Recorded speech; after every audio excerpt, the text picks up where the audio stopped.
ప్రియమైన దేవుని బిడ్డలకు ప్రభు అయిన యేసుక్రీస్తు నామమున వందనములండి. ప్రియులారా, గత పాఠములో మనము యేసుక్రీస్తు వారు తన పనిని ప్రారంభించెను అనే అంశమును గురించి తెలుసుకున్నాం. ఈరోజు యేసుక్రీస్తు వారు తన యొక్క శిష్యులకు నేర్పిన ప్రార్థన గురించి మనం కొన్ని విషయాలు తెలుసుకుందామండి. యేసుక్రీస్తు వారు తన శిష్యులకు నేర్పించిన ప్రార్థన గురించి మనం తెలుసుకుందాం. మత్తయి సువార్త 6వ అధ్యాయము 9వ వచనం నుంచి మనం పరిశీలన చేసినట్లయితే, ప్రభువారు అపోస్తలులకు ఈ ప్రార్థన నేర్పిస్తూ ఉంటున్నారు. కాబట్టి మీరు ఇలాగా ప్రార్థన చేయుడి. ఎలాగా? మీరు ఇలాగ ప్రార్థన చేయండి అని ప్రభువు ఆయన శిష్యులకు నేర్పిస్తూ ఉంటున్నాడు. ఏమని ప్రార్థన చేయమంటున్నారు అంటే, పరలోకమందున్న మా తండ్రి, నీ నామము పరిశుద్ధపరచబడును గాక. చూడండి, పరలోకమందున్న తండ్రి అయిన దేవుని యొక్క నామము పరిశుద్ధమైనది కాదా? తండ్రి అయిన దేవుని నామం పరిశుద్ధమైనదే. కానీ మరి ప్రభువారు ఎందుకు ఈ మాట వారికి ఈ ప్రార్థన ఎందుకు నేర్పిస్తున్నారు? పరలోకమందున్న మా తండ్రి, నీ నామము పరిశుద్ధపరచబడుగాక అనేసని ప్రార్థన చేయమని నేర్పిస్తూ ఉంటున్నారు. అంటే యేసుక్రీస్తు వారు ఎక్కడ ఉన్నారు? యేసుక్రీస్తు వారు భూలోకములో ఉన్నారు. యేసుక్రీస్తు వారు భూలోకములో ఉన్నారు. అక్కడున్న మనుషులు ఈ లోక సంబంధమైన మనుషులు. ఈ లోకం ఎలాంటిది అంటే పాపముతో నిండిపోయి ఉంది. భూలోకమంతా కూడా పాపముతో నిండిపోయి ఉన్నది. నీతి లేదు, యథార్థత లేదు, మంచితనం లేదు, పరిశుద్ధత అసలే లేదు. ఇలాంటి పరిశుద్ధత లేని అపవిత్రమైన భూలోకములో ప్రభువారు ఉన్నారు. మరి తండ్రి అయిన దేవుని నామము పరిశుద్ధమైనది. మరి యేసుక్రీస్తు వారు ఈ లోకములో ఉన్నారు. ఆయన యొక్క శిష్యులకు నేర్పిస్తూ ఉన్నారు.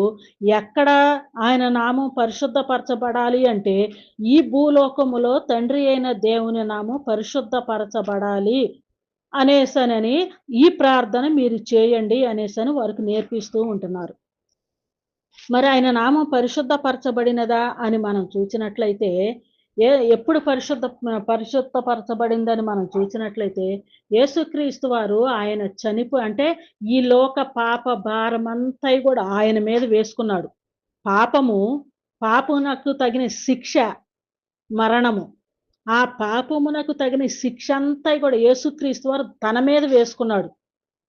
ఈ లోక సంబంధమైన సకల మానవుల యొక్క పాపము తగిన శిక్ష ఆయన మీద వేసుకొని, ఆ శిక్ష అంతా కూడా ఆయన శరీరమందు భరించి చనిపోయి, పాపమునకు తగిన శిక్ష మరణము కదా, ఆయన చనిపోయి పాతి పెట్టబడి ఆ తర్వాత ఆయన పరిశుద్ధుడుగా ఆయన తిరిగి లేచాడు.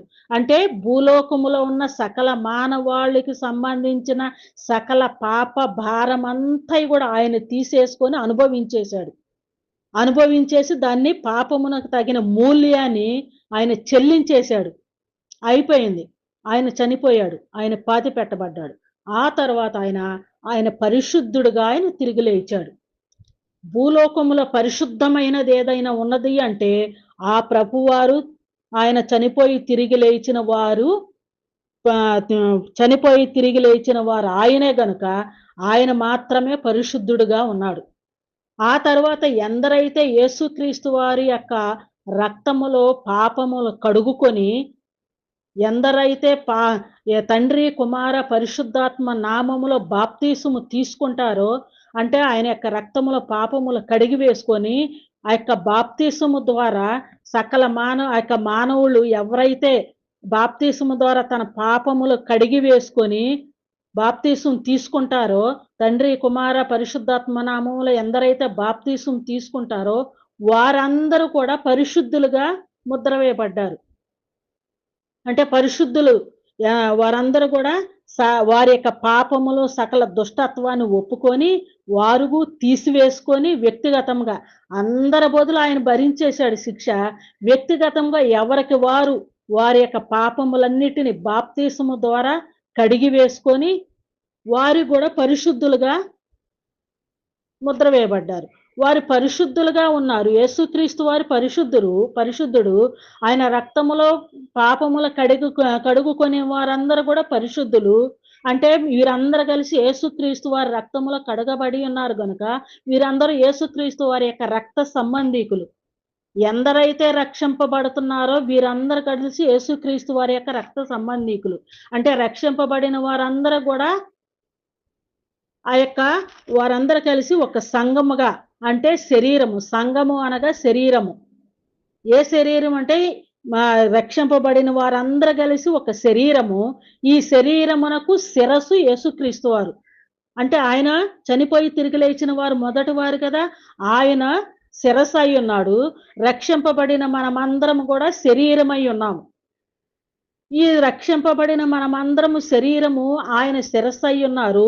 మనందరం ఆయన పరిశుద్ధుడు. మనమందరం కూడా పరిశుద్ధులముగా ఆయన శరీరములో అమర్చబడ్డాము.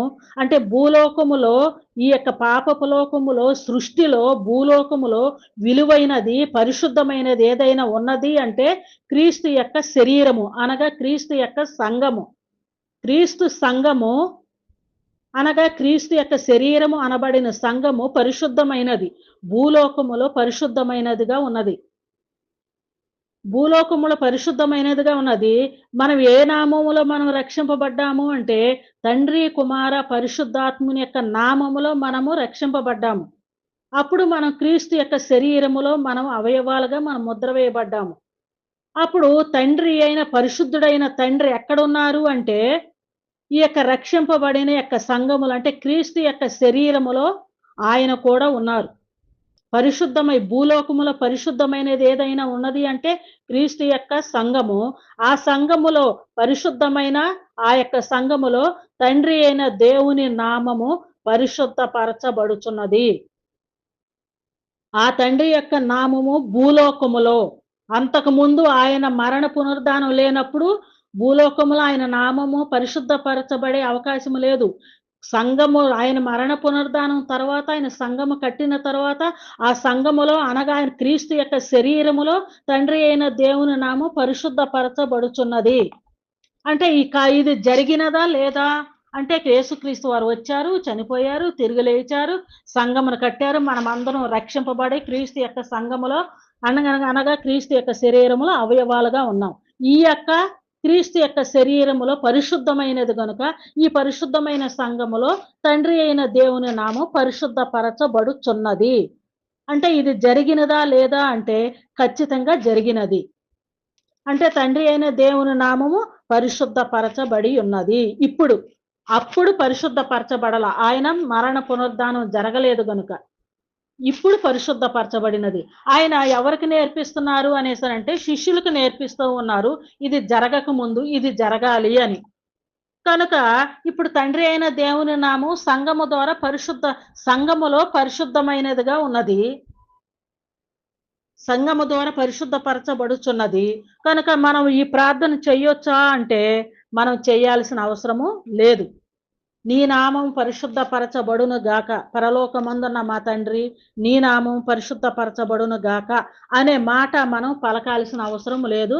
ఆల్రెడీ ఆయన నామం భూలోకములో పరిశుద్ధపరచబడి ఉన్నది. ఇక తర్వాత రెండో మాట ఏమని ఆయన నేర్పిస్తున్నాడంటే నీ రాజ్యము వచ్చును గాక అని నేర్పిస్తూ ఉంటున్నారు.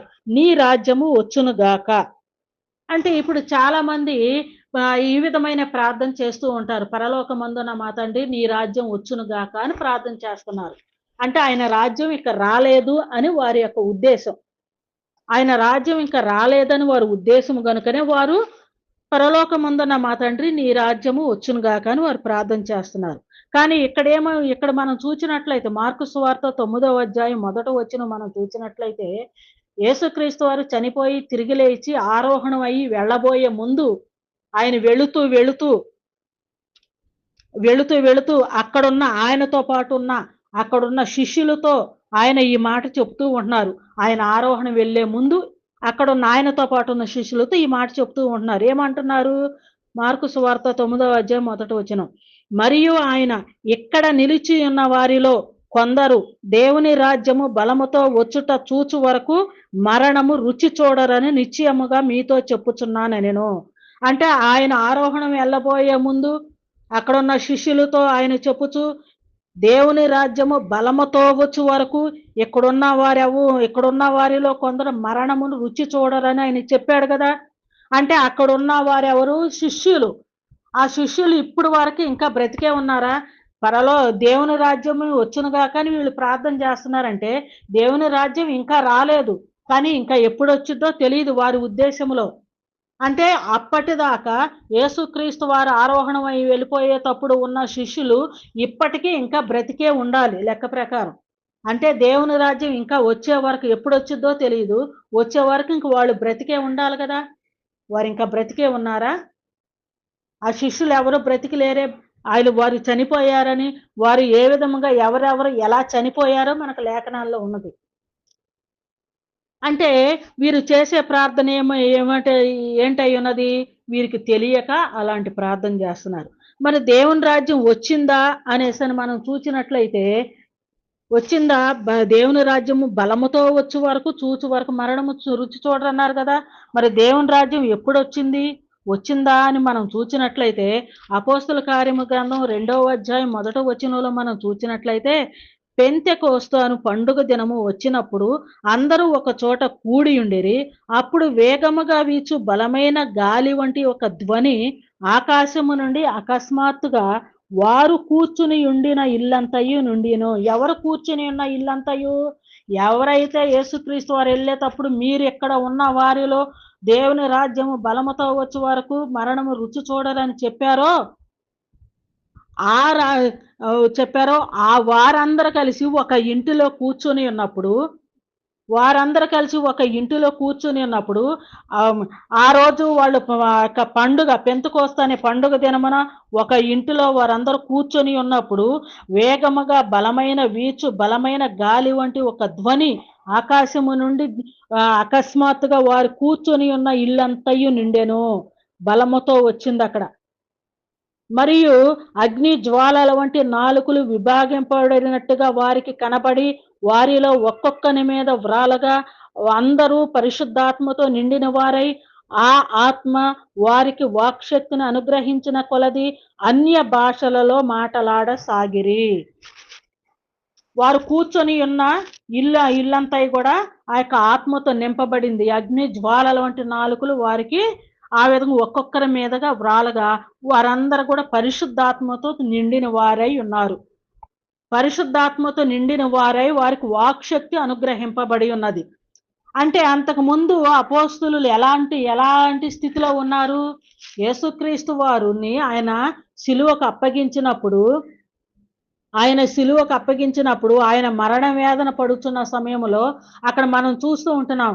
పేతురు గారు అక్కడ ఉన్న వారిలో పేతురు గారిని ఒక చిన్నది చూసి, అదిగో నువ్వు ఆ యేసు శిష్యులలో ఒకడివి కదా అనేసి అని అన్నప్పుడు, అబ్బాయి నేను కాదు, ఆయన ఎవరో నాకు తెలియదు అన్నాడు. అంటే యేసుక్రీస్తు వారు ముందే చెప్పారనుకోండి, నేనెవరినో తెలియదని నువ్వు ముమ్మారు పలుకుతావనేసానని. అట్లాగే పేతురు గారు అదే పలికారు. అట్లాగే అక్కడున్న ఆయనతో పాటు 3.5 సంవత్సరాలు ఆయనతో పాటు తిరిగి ఎన్నో గొప్ప విషయాలు విన్నారు. ఎన్నో గొప్ప విషయాలు ఎన్నో విషయాలు చూసిన వారందరూ కూడా అప్పటి వరకు ఆయనతో పాటు వెళ్ళారు. ఆయన చేసిన కార్యాలన్నీ చూశారు. ఆయన చెప్పిన మాటలన్నీ కూడా విన్నారు.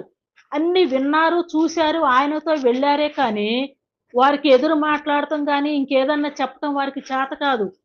యేసుక్రీస్తు వారు పట్టుబడినప్పుడు వీళ్ళందరూ ఎటోళ్ళట్లు పారిపోయారు. ఎవరో కూడా ఒకరికొకరు సంబంధాలు లేనట్లుగా పారిపోయారు. నీవు యేసుక్రీస్తు వారి శిష్యుడు అంటే, అబ్బాయి నేను కాదు, ఆయన ఎవరో నాకు తెలియదన్నారు. అలాంటి స్థితిలో అలాంటి పిరికి వారుగా ఉన్న వారికి ఏమైందంట? అలాంటి పిరికి స్థితిలో ఉన్న వారికి పరిశుద్ధాత్మతో నిండిన వారికి ఏమైందంట? వాక్శక్తి అనుగ్రహింపబడినది. వారికంటే వాక్శక్తి అంటే మాట్లాడే శక్తి పరిశుద్ధాత్మ వారి మీదకు వచ్చినప్పుడు వారికి మాట్లాడగలిగే శక్తి వచ్చేసింది. ఎందరితోనైనా మాట్లాడగలుగుతారు, ఎవరితోనైనా సమాధానం చెప్పగలిగే ధైర్యం వచ్చేసింది వాళ్ళకి. వాళ్ళు ఇంకేం చేస్తున్నారంటే, వాళ్ళైతే ఒకప్పుడు పామరులు, వారు చదువు లేని వారు చేపలు పట్టుకునేవారు. కానీ వారు ఏం చేస్తున్నారంటే అన్య భాషలలో మాటలాడసాగిరి. అన్య భాషలంటే అంటే భూలోకములోనే ఉన్నాయి, అనేక భాషలు ఉన్నాయి, అనేక రకాల భాషలు ఉన్నాయి. అంటే ఎవరికి తెలియని భాష కాదు, వేరే ప్రాంతపు భాష. మనకు తెలుగు వచ్చు, ఇంకో ప్రదేశంలో ఇంగ్లీష్ వచ్చు, ఇంకో ప్రదేశంలో హిందీ వచ్చు, ఇట్లా ఇంకో ప్రదేశం కన్నడ వచ్చు, అట్లా వేరు వేరు భాషలు. అంటే భూలోకంలో ఉన్న భాషలే, ఎవరికి తెలియని భాష కాదు. ఆ భాషలన్నీ వీళ్ళకి వచ్చేసినాయి. అది పండుగ రోజు గనుక, పెంతెకోస్తు అనే పండుగ రోజు గనుక, పండుగ దినము గనుక అనేక మంది అనేక ప్రాంతాల నుంచి పండుగ కోసము ఆ ఇజ్రాయేలు దేశములో యెరూషలేము పట్టణానికి వారందరూ వచ్చినప్పుడు అందరికీ అర్థమయ్యేలాగా, అందరూ అన్ని భాషలలో అందరికీ అర్థమయ్యేలాగా వారు అన్య భాషలలో మాట్లాడసాగారు. వారికి వాక్శక్తినిచ్చింది పరిశుద్ధాత్మ. అదే విధంగా వారు అన్య భాషలు, అంటే అన్ని రకాల భూలోకములో ఉన్న అన్ని భాషల్లో వారు మాట్లాడసాగిరి. వాళ్ళు మాట్లాడి ఏం మాట్లాడారు, వారు ఏం చెప్పుచున్నారు అని మనం చూచినట్లయితే 11వ వచనం, 2వ అధ్యాయం, అపోస్తుల కార్యములు 2వ అధ్యాయం 11వ వచనం. కేత్రీయులు, అరబ్బీయులు మొదలైన మనమందరము వీరు మన భాషలతో దేవుని గొప్ప కార్యములను వివరించుట వినుచున్నామని చెప్పుకొనిరి. వారందరూ కేత్రీయులు, ఇంకా అరబీలు, అట్లాగే వేరు వేరు ప్రాంతాలు, వేరు వేరు ప్రజలందరూ కూడా వారి కేత్రీయుల భాష, అరబీయుల భాష, ఇంకా వేరు వేరు భాషలు, అన్ని భాషల్లో కూడా ఈ యొక్క అపోస్తులు ఏం చేస్తారంటే అన్ని రకాల భాషల్లో ఏం మాట్లాడుతున్నారు కదా, ఏం మాట్లాడుతున్నారయ్యా అనేసనంటే దేవుని యొక్క గొప్ప కార్యములను వారు వివరించుచున్నారు. దేవుని యొక్క గొప్ప కార్యాలను అన్ని రకాల భాషలు ఉన్న వారందరికీ, ఆ పండుగ రోజు వచ్చిన వారందరికీ అన్ని రకాల భాషల వారికి దేవుని యొక్క గొప్ప కార్యాలను వారు వివరిస్తా చెప్తూ ఉన్నారు. అట్లాగే ఇంక ఈ అధ్యాయం అంతా చదువుకుంటే ఏం చేశారంటే ప్రవచనాలలో యేసుక్రీస్తు వారిని గురించి రాయబడిన ప్రవచనాలు అన్నీ కూడా వారందరికీ అన్ని రకాల భాషల వారికి యేసుక్రీస్తు వారిని వారు సిలువ వేశారు కదా. యేసుక్రీస్తు వారిని ఆయన పట్టుబడినప్పుడు ఈయన సిలువ వేయాలా అనేసని ఆ యొక్క అధికారులు అడిగినప్పుడు సిలువ వేయము, సిలువ వేయండి, సిలువ వేయండి అని అందరు కేకలేసి ఆయన సిలువకు అప్పగించారు కదా. ఆ ప్రజలందరూ వినుచుండగా, అన్ని రకాల భాషల వారు వినుచుండగా, మీరందరూ ఈ యేసుని సిలువ వేశారే, ఈ యేసు ఎవరనుకున్నారు? ఈయన ప్రవచనాల్లో వ్రాయబడిన యేసు ఈయన. అలనాడు అనేక మంది ప్రవక్తలు ప్రవచించారే ఈయన గూర్చి, ధర్మశాస్త్ర చట్టములో ఈయన గురించి రాయబడి ఉన్నదే. ఆ రాయబడిన రీతిగా, ప్రవచించిన రీతిగా ఈయన వచ్చాడు, ఈయన మీరు సిలువ వేశారు అనేసని ఆ విషయాలన్నీ వారు వివరించి చెప్పిన తర్వాత వారందరూ కూడా అయ్యో ఇంత ఘోర తప్పు పాపం చేశామా అని వారందరూ హృదయంలో నొచ్చుకొని 36వ వచనం, మీరు సిలువ వేసిన యేసున దేవుడు ప్రభువుగాను క్రీస్తుగాను నియమించెను, ఇది ఇశ్రాయేలీయుల వంశమంతా ఈ రూఢిగా తెలుసుకొనవలెనని చెప్పాను. వారు ఈ మాటలు విని హృదయములో నొచ్చుకొని, అంటే పొడవబడిన వారై, సహోదరులారా మేమేమి చేతుమని పేతురును కడమ అపోస్తులను అడుగగా, మీరు మారు మనసు పొంది పాప క్షమాపణ నిమిత్తము ప్రతివాడు యేసుక్రీస్తు నామమున బాప్తీసం పొందుడి, అప్పుడు మీరు పరిశుద్ధాత్మ అనే వరమును పొందుదురు అనేసని చెప్పాడు. అప్పుడు వీరందరం మేము ఎంత తప్పు చేశామా అని ఒప్పుకున్నప్పుడు మా పాపానికి క్షమాపణ ఎలాగా అనేసని వారందరూ మారు మనసు పొంది ఆ యొక్క అపోస్తులను అడిగినప్పుడు మీరందరూ కూడా మీ పాపములను ఒప్పుకొని యేసుక్రీస్తు వారు దేవుని కుమారుడు కాదని మీరు సిలువ వేశారు కనుక ఆయనే దేవుని కుమారుడు అని మీ నోటితో ఒప్పుకొని, మీ పాపమును ఒప్పుకొని యేసుక్రీస్తు నామమున మీరు బాప్తీసం పొందుడి, అప్పుడు మీకు పరిశుద్ధాత్మ అనే వరము అనుగ్రహింపబడుతుంది. ఈ వాగ్దానం మీకు, మీ పిల్లలకు, అందరు సకల మానవాళ్ళు చేయాలి అనేసని అపోస్తులు వివరించి చెప్పినప్పుడు వారు ఆదినమున ఇంచుమించు 41వ వచనం, కాబట్టి అతని వాక్యం అంగీకరించిన వారు బాప్తీసం పొందిరి, ఆ దినమందు ఇంచుమించు 3000 మంది చేర్చబడిరి. ఆ విధముగా ఆ రోజు యొక్క యేసుక్రీస్తు వారిని గూర్చిన వివరాలన్నీ వివరించిన తర్వాత ఆ దినమున ఇంచుమించు 3000 మంది బాప్తీసం తీసుకున్నారు. 3000 మంది బాప్తీసం తీసుకున్నారు. అంటే అప్పటికి యేసుక్రీస్తు వారు చనిపోయి తిరిగి లేచారు. తిరిగి లేచిన వారిలో మొదటి వానిగా ఉన్నారు. వీరందరూ పాపములు ఒప్పుకొని తండ్రి కుమార పరిశుద్ధాత్మ నామంలో బాప్తీసం తీసుకొని పాప క్షమాపణ నిమిత్తమే బాప్తీసం తీసుకొని వారి యొక్క పాపములన్నిటిని కూడా కడిగి వేసుకొని వారు పరిశుద్ధులుగా వారు లేపబడి ఉన్నారు. అప్పుడు వీరందరూ పరిశుద్ధులుగా ఉన్నారు గనక యేసుక్రీస్తు వారు ఆయన పరిశుద్ధుడు గనక వీరందరూ కలిసి బాప్తీసం తీసుకున్న వారందరూ కలిసి క్రీస్తులోనికి చేర్చబడ్డారు. అంటే క్రీస్తులోనికి అంటే రక్షింపబడిన వారందరూ కలిసి క్రీస్తు యొక్క శరీరముగా ముద్ర వేయబడ్డారు, శరీరముగా ఉన్నారు. అంటే క్రీస్తు యొక్క సంఘము, రక్షింపబడిన వారందరూ కూడా క్రీస్తులో కడగబడ్డారు కనుక క్రీస్తుకు సంబంధించిన వారు వాళ్ళంతా. క్రీస్తుకు సంబంధించిన వారు అంటే క్రీస్తు యొక్క సంఘము. క్రీస్తు సంఘం అంటే క్రీస్తు యొక్క శరీరము. క్రీస్తు యొక్క శరీరములో వీరందరూ చేర్చబడ్డారు. అంటే ఈ శరీరం అంతా కూడా నానాటికి అభివృద్ధి చెంది ఏమవుతుంది, చిన్న గుంపు అయితే గుంపు, ఆ తర్వాత పెద్దవైతే ఒక పెద్ద రాజ్యం అంటారు, లేకపోతే ఇంకా మహారాజ్యం అంటారు. ఆ విధంగా నానాటికి భూ ప్రపంచం అంతా కూడా నిండిపోతుంది. రక్షింపబడిన వారందరూ కలిసి క్రీస్తులోనికి చేర్చబడుతూ ఉన్నారు. వీళ్ళందరికీ, రక్షింపబడిన వారందరికీ అధికారి ఎవరు అంటే యేసుక్రీస్తు వారు. వీరందరూ రక్షింపబడిన ప్రతి వారందరూ కూడా క్రీస్తు వారు.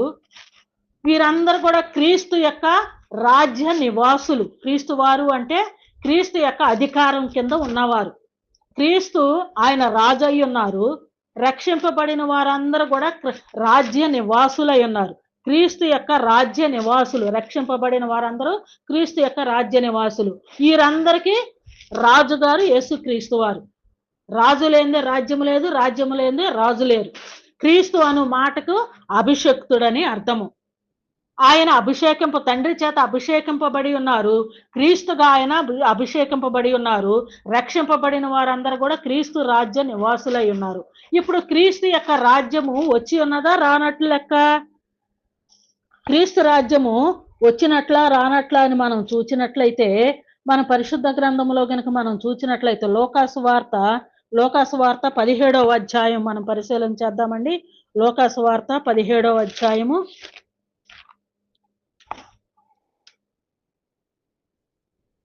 20-21 వచనాలు మనం చూద్దాం.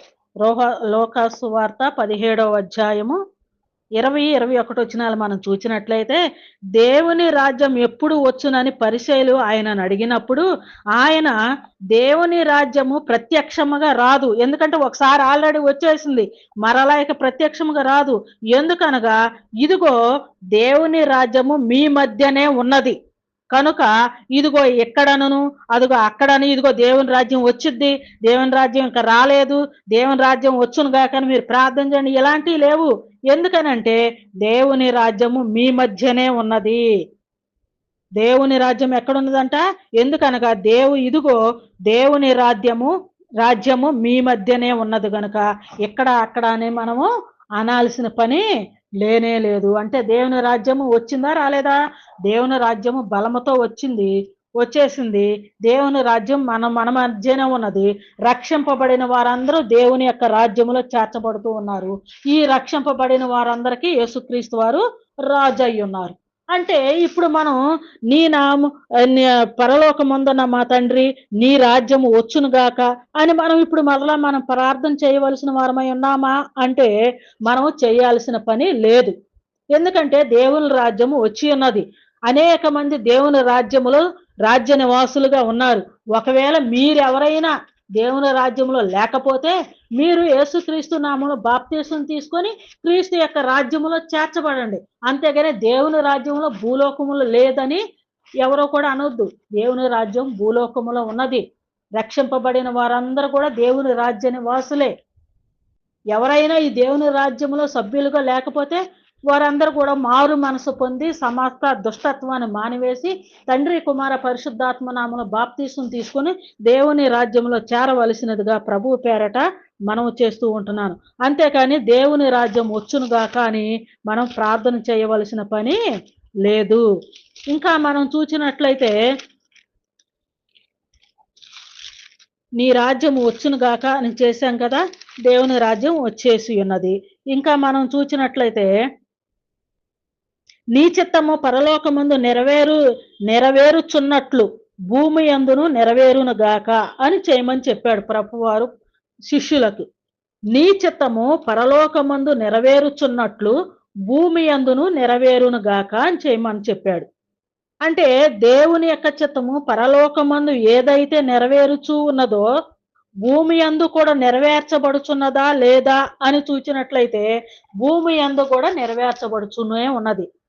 ఎట్లా నెరవేర్చబడుచు ఉన్నది అంటే ఇప్పుడు వరకు మనం చెప్పుకున్నాం కదా, పరలోకమందున్న మా తండ్రి నీ నామం పరిశుద్ధపరచబడును గాక అంటే తండ్రి నామం పరిశుద్ధపరచబడింది భూలోకములో. తండ్రి నామము పరలోకములో పరిశుద్ధమైనది, అలాగే భూలోకములో కూడా పరిశుద్ధపరచబడినది. పరలోకములో దేవుని యొక్క రాజ్యము, దేవుని రాజ్యము ఉండాలి అంటే భూలోకములో నుంచే దేవుని యొక్క రాజ్యము పరలోకములో చేర్చబడుతుంది గనుక దేవుని రాజ్యము వచ్చి ఉన్నది. దేవుని రాజ్యములో మనం అందరం ఉన్నాము. ఈ దేవుని యొక్క రాజ్యం భూలోకములో ఉన్నది ప్రస్తుతానికి. కనుక నీ చిత్తము పరలోకమందు నీ చిత్తం ఏమై ఉన్నదో అది భూలోకములో దేవుని యొక్క రాజ్యమునందు దేవుని యొక్క రాజ్యములో దేవుని యొక్క చిత్తము నెరవేర్చబడుచున్నది. దేవుని యొక్క చిత్త ప్రకారమే దేవుని యొక్క సంఘములో క్రీస్తు యొక్క సంఘము దేవుని చిత్త ప్రకారమే అది కొనసాగుతూ ఉన్నది. కనుక పరలోకములో ఎలాగుందో భూలోకములో క్రీస్తు యొక్క సంఘములో దేవుని చిత్తము కొనసాగుతూనే ఉన్నది. కనుక మనము మరలా ఈ విధమైన ప్రార్థన చేయవలసిన అవసరము లేనే లేదు. ఇంకా ఇంకా ఏమని చెప్తూ ఉంటున్నారంటే మనం చూసినట్లయితే అనుదిన ఆహారము నేడు మాకు దయచేయము అనేసని ప్రార్థన చేయమని అపోస్తులకు చెప్పారు. ఎందుకని అనుదిన ఆహారము నేడు మాకు దయచేయమని చెప్పారు? ఇప్పుడు మనం కూడా అదే ప్రార్థన చేయాలా? చేసుకోవచ్చు. అనుదిన ఆహారం మాకు దయచేయమని ప్రార్థన చేసుకోవచ్చు. కానీ ఎప్పుడు చేయాలి? ఉద్యోగాలు చేసుకునే వాళ్ళు ఉన్నారు, నెలకు సరిపడా తీసుకొచ్చుకొని పెట్టుకుంటున్నారు. వ్యవసాయం చేసేవారు ఉన్నారు, సంవత్సరానికి సరిపడా ధాన్యాన్ని ఇంట్లో పెట్టుకుంటారు. ఉద్యోగస్తులు నెలకు సరిపడా తెచ్చుకొని పెట్టుకుంటారు. అలాగే కూలి పనులు చేసుకునే వాళ్ళు కనీసం 2-3 రోజులకైనా తెచ్చుకొని పెట్టుకుంటారు. మరీ లేని దీన స్థితిలో ఎవరైనా ఉన్నారా అంటే, అది కూడా లేని దౌర్భాగ్య స్థితిలో ఎవరైనా ఉన్నారా అంటే వారు చేసుకోవచ్చు. దేవా ఈరోజు మాకేముంది, మేమేం తినాలని. కానీ 6వ అధ్యాయములో అంటూ ఉంటున్నారు, ఆకాశ పక్షులను చూడుడి, అవి వడకవు, కష్టపడవు, వడకవు, వాటిని పోషించుతున్న దేవుడు మిమ్మల్ని పోషించడా అనేసని అంటూ ఉంటున్నారు.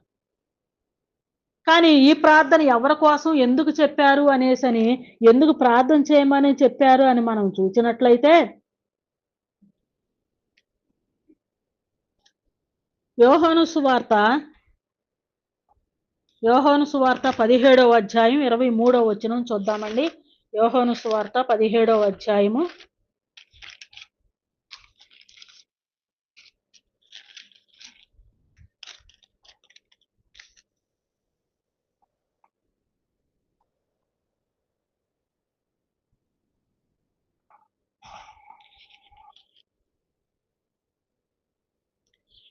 17వ అధ్యాయం 23 మనం చూసినట్లయితే, అందుకు యేసు నేను కాని మాట అడిగిన ఎడల ఆ కాని మాట ఏదో చెప్పుము, మంచి మాట ఆడిన ఎడల నన్నేలా కొట్టుచున్నావని. కాదండి, సారీ అండి,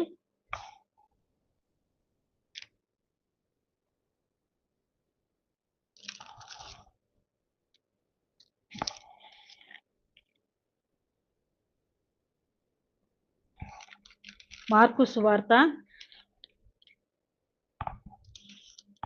6వ అధ్యాయము 7-11 వచనాలు మనం చూసినట్లయితే ఇక్కడ అపోస్తలులకి చెప్తూ ఉంటున్నారు ఈ మాట. అపోస్తలులకి ఈ యొక్క ప్రార్థన చేయమని వారికి నేర్పిస్తూ ఉంటున్నారు. ఎందుకు చేయమని నేర్పిస్తూ ఉంటున్నారు? వారందరిని కూడా, అపోస్తలులందరిని కలిసి సువార్త ప్రకటించడం కోసమై వారిని ఊరిలోనికి పంపిస్తూ ఉన్నారు ప్రభువారు. వారిని ఊరిలోనికి పంపిస్తూ దేవుని యొక్క సువార్తను ప్రకటించండి అని వాళ్ళకి పంపిస్తూ వాళ్ళకి ప్రార్థన చెప్తూ ఉంటున్నారు. ఆయన చుట్టుపక్కల ఉన్న గ్రామములు తిరుగుచూ బోధించుచుండెను. ఆయన 12 శిష్యులు తన యొద్దకు పిలిచి ఆయన తన 12 శిష్యులను తన యొద్దకు పిలిచి వారిని ఇద్దరిద్దరుగా పంపుచు అపవిత్ర ఆత్మల మీద వారికి అధికారం ఇచ్చి ప్రయాణము కొరకు చేతి కర్రను తప్ప రొట్టెనైనను జాలెనైనను సంచిలో సొమ్మునైనను తీసుకొనక చెప్పులు చెప్పులు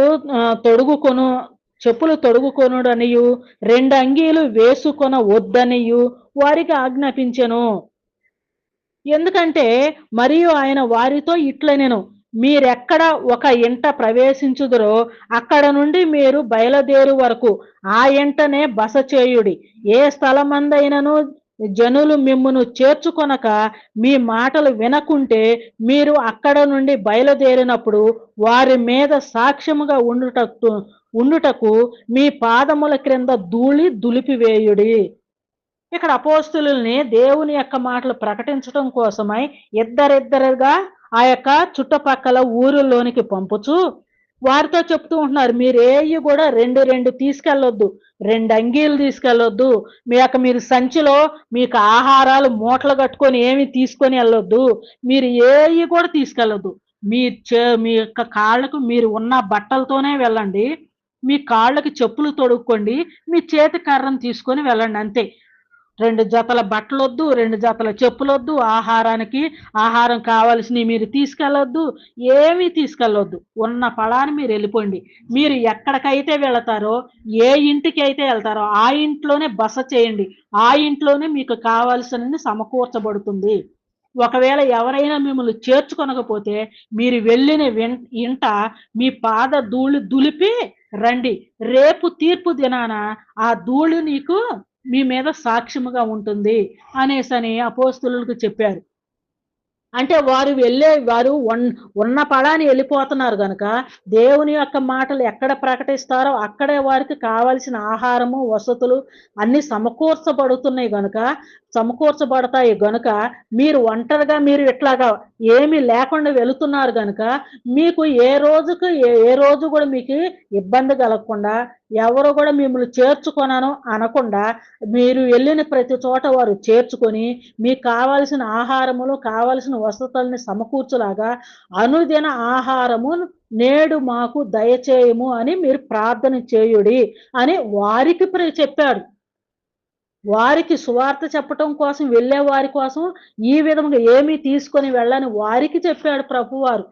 ఈ ప్రార్థన మీరు చెయ్యండి, మీరు ఇలాగా మీరు ఏమీ తీసుకోవాలి, ఇలాగెళ్ళి దేవుని మాటలు మాత్రమే మీరు ప్రకటించుడి అనేసని ఇట్లా చెప్తూ ఉన్నారు కనుక అనుదిన ఆహారము నేడు మాకు దయచేయమని మీరు ప్రార్థన చెయ్యండి అనేసని వారికి ఆ యొక్క ప్రార్థన వారికి నేర్పిస్తూ ఉంటున్నారు. కానీ నేడు మనం చేయొచ్చా ఆ ప్రార్థన? మనకు లేవా? 2 జతల బట్టలు లేవా? మనకు ఆహారం నిలవలేదా? అంత దీన స్థితిలో మనం ఉన్నామా? అంటే వాళ్ళు దీనులు కాదండి, అలాగని వాళ్ళు దీన స్థితిలో ఏమి లేరు. వారు చాలా విలువైన గొప్ప సత్య సువార్తను వాళ్ళు మోసుకొని వెళ్తున్నారు. జీవము కలిగిన మాటలు వాళ్ళు ప్రకటిస్తా ఉన్నారు. వారికి ఇంత గొప్ప ఆత్మ సంబంధమైన ఆత్మలను నిలిపి ఆత్మలను బలపరిచే ఆత్మలను బ్రతికించే జీవాహారాన్ని వాళ్ళు వెంట పెట్టుకొని వెళ్తున్నారు కాబట్టి ప్రకృతి సంబంధమైన ఈ శరీరానికి కావాల్సిన ఆహార పదార్థాలు వసతులు ఇవన్నీ పెద్ద లెక్క కాదు. కొండి మీరు వెళ్ళి ఆత్మలను బ్రతికించే వాక్యాన్ని మోసుకొని వెళ్ళి మీరు ప్రకటించండి. ప్రకృతి సంబంధమైన ఈ శరీరానికి కావాల్సిన ఎక్కడికి వెళ్తే అక్కడ మీకు అనుగ్రహింపబడుద్ది. కాకపోతే మీరు ఇలాగ ప్రార్థన చేయండి, దేవా ఈ రోజు మాకు నేడు మాకు అనుదిన ఆహారం మాకు దయచేయను మీరు ప్రార్థన చేయండి అనేసరి అలాంటి పరిస్థితి వాళ్ళది కనుక వారికి ఆ ప్రార్థన నేర్పించాడు. ఇలాంటి పరిస్థితుల్లో ఎవరైనా ఉంటే నిజముగానే ఉంటే వారు ఈ ప్రార్థన చేసుకోండి. అంటే లేదంటే మిగిలిన వారందరూ చెయ్యొచ్చా ఈ ప్రార్థన అంటే అలాంటి పరిస్థితుల్లో లేని వారు ఎవరైనా చెయ్యొచ్చా అంటే వారు ఈ ప్రార్థన చేయకూడదు. అలాగే మా రుణస్థులను మేము క్షమించి ఉన్న ప్రకారం మా రుణములను క్షమించుము. మమ్మను శోధనలోనికి తేక దుష్టు నుండి తప్పించుము. మనుషులకు అపరాధములను మీరు క్షమించి ఎడల మీ అపరాధములను తండ్రి మీ అపరాధములను క్షమించును. ఇక్కడ ఏమంటున్నారంటే మీరు ఒకరినొకరు మీరు క్షమించుకొనుడి. ఇది మనందరికీ కావాలి. వారికి చెప్తూ ఉంటున్నారు, మీరు వెళ్ళండి, మిమ్మల్ని ఎవరేమన్నా ఎలాంటి పరిస్థితి వచ్చినా మీరు క్షమించండి. మీరు వారిని క్షమిస్తేనే నేను మిమ్ములను క్షమిస్తాను అంటున్నారు. ఈ ప్రార్థన చేయండి అని చెప్తున్నాడు. మీరు ఇతరులను మీరు క్షమిస్తేనే నేను మీ పాపముల మీ రుణములను మిమ్మల్ని క్షమిస్తాను.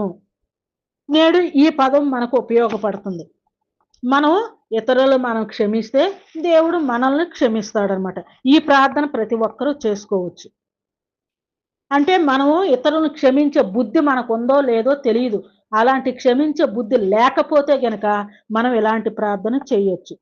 అంటే దీని అంతటిని బట్టి మనం చూచినట్లయితే ఈ యొక్క అపోస్తులకు నేర్పించిన ప్రార్థన, ఈ ప్రార్థనని ఆరాధనలోను ప్రతి చోటను ప్రార్థనా కూడికలు జరిగిన ప్రతి చోటను ఈ ప్రార్థన చేస్తూ ఉంటారు. అంతేకాదు ఈ ప్రార్థనని ఒక పెద్ద జపంలాగా స్మరిస్తూ ఉంటారు. ఈ ప్రార్థన ఎవరు చేశారు, ఎవరికి నేర్పించారు ప్రభువారు, ఎవరు చేయాలి ఆ ప్రార్థన? ఇప్పుడు నేడు మనం ఈ ప్రార్థన చేయొచ్చా లేదో కూడా తెలియని స్థితిలో నేటి క్రైస్తవులు ఉన్నారు. వాక్యమును సరిగా చదవరు, సరిగా అర్థం చేసుకోరు, బైబుల్ ఏంటో తెలియదు, దేవుని విలువ తెలియదు, ఏమీ తెలియకోకుండా ప్రార్థన విలువ కూడా తెలియకుండా ఇలాంటి ప్రార్థన చేస్తూ ఉంటారు. పరలోకమందున మా తండ్రి నీ నామం పరిశుద్ధపరచబడును గాక. భూలోకములో తండ్రి అయిన దేవుని నామం ఆయన సంఘమందు పరిశుద్ధపరచబడి ఉన్నది. నీ రాజ్యము వచ్చును గాక. ఆయన రాజ్యము వచ్చి ఉన్నది. సంఘమనబడిన రాజ్యము భూలోకములో ఉన్నది. ఆయన చిత్తము పరలోకమందు నెరవేర్చబడినట్లుగా క్రీస్తు యొక్క సంఘములో ఆయన చిత్తము నెరవేర్చబడుచున్నది. అనుదిన ఆహారము అపోస్తులు వారు ఎన్ని తిన్నారో, ఎన్ని బాధలు పడ్డారో వారి బాధలు వాళ్ళవి. సువార్తను ప్రకటించడం కోసం నేటి క్రైస్తవులు మనం ఉన్నాం. ఏం సువార్త ప్రకటిస్తున్నాము? మనం ఎక్కడ సువార్త ప్రకటిస్తున్నాము? మనం ఎక్కడ ఆకలి అవుతుంది? మనం ఎక్కడ దప్పిక అవుతుంది? మనం ఏం శ్రమలు పొందుతున్నాము? మరి ప్రార్థన చేయటానికి మనం అర్హులమో కాదో మనము ఒకసారి మనం పరిశీలన చేసుకొని ఈ ప్రార్థన ప్రభువారు యేసుక్రీస్తు వారు ఆయన తన పనిని ఆయన ప్రారంభించిన తరువాత ఆయన అపోస్తులను ఏర్పాటు చేసుకున్నారు. ఆయన ఎంతోమంది రోగులను ఎంతోమంది బలహీనులను అందరిని కూడా బాగు చేసుకుంటూ స్వస్థపరుస్తూ ఉన్నారు. అపోస్తులను ఏర్పాటు చేసుకొని ఉన్నారు. అలాగే ధర్మశాస్త్రములో ఆయనను గూర్చి వ్రాయబడిన ఉన్న విషయాలన్నిటిని కూడా వివరించి చెప్పాడు. ఆ ధర్మశాస్త్ర చట్టము ఈ విధముగా ఉన్నది. ఈ తప్పు చేసిన వాడు శిక్షింపబడతాడు కనుక ఈ తప్పు చేసిన తర్వాత శిక్ష ఈ విధముగా ఉంటుంది అనేసనని ధర్మశాస్త్రం చెప్తే ఆ తప్పు అనేది చెయ్యాలన్న ఆలోచన మీ హృదయంలో రానియొద్దని ప్రభువారు మనకు బోధించి ఉన్నారు. ఇలాంటి విషయాలన్నిటిని కూడా అపోస్తులకు నేర్పించుకుంటూ అలాగే వారు భవిష్యత్తులో ఎంతో దేవుని యొక్క పని భారం వారి పైన ఉన్నది కనుక ఈ విషయాలన్నిటిని గురించి ముందుగా ఆయనే మొదటగా ఆయన ప్రార్థన చేస్తున్నాడు. ఏది జరగబోయే కార్యమును గురించి తండ్రి నామం పరిశుద్ధపరచబడాలి, ఆయన రాజ్యం భూలోకానికి రావాలి, ఆయనకు నామం భూలోకంలో పరిశుద్ధపరచబడాలి, పరలోకంలో నెరవేరినట్టు భూమి యందు నెరవేర్చబడాలి. అంటే భూలోకములో పరిశుద్ధమైన వారు ఎవరైనా ఉన్నారంటే యేసుక్రీస్తు వారే. కన్య మరియమ్మను గర్భమున ఆయన జన్మించాడు, ఆయనే పరిశుద్ధుడు. ఆయన ఆ సమస్తమును పరిశుద్ధపరచబడాలంటే ఆయన ప్రార్థన చేస్తూ ఆయనతో పాటు ఆయన కొంతమందిని యొక్క శిష్యులను ఆయన ఏర్పాటు చేసుకున్నారు. ఆ శిష్యులను కూడా ఈ ప్రార్థన చేయండి అనేసి వారికి ఈ ప్రార్థన నేర్పించారు. ఆ జరగబోయే కార్యాల గురించి వారికి ఆ ప్రార్థన నేర్పించారు. ప్రభువారు ఏ ప్రార్థన అయితే అపోస్తులకు నేర్పించారో ఆ ప్రార్థనకు సంబంధించిన ప్రతి కార్యము కూడా భూలోకంలో జరిగిపోయి ఉన్నది. కనుక మనము ఈ ప్రార్థన మనము చేయవలసిన పని లేదు. అపోస్తులకు మాత్రమే ఆ ప్రార్థన నేర్పించాడు ప్రభువారు. వారు మాత్రమే చేశారు. ఆ చేసిన ప్రార్థన నెరవేర్చబడినది, జరిగినది. ఇక మనం ఆ ప్రార్థన చేయవలసిన పని లేదని ఈ యొక్క పరిశుద్ధ గ్రంథములో మనకి స్పష్టంగా తెలియజేయబడి ఉన్నదండి. ఈ విధముగా దేవుని యొక్క వాక్యాన్ని అందరూ కూడా చక్కగా అర్థం చేసుకొని వాక్యానుసారముగా ఈ లోకములో జీవించవలసినదిగా ప్రభువు పేరట ప్రతి ఒక్కరిని కూడా మనము చేస్తూ ఈ నా కొద్ది మాటలు ముగిస్తూ ఉన్నానండి. షేర్ చేయండి, సబ్స్క్రైబ్ చేయండి, లైక్ చేయండి, మీ కామెంట్లను తెలియచేయండి. అందరికీ వందనములు.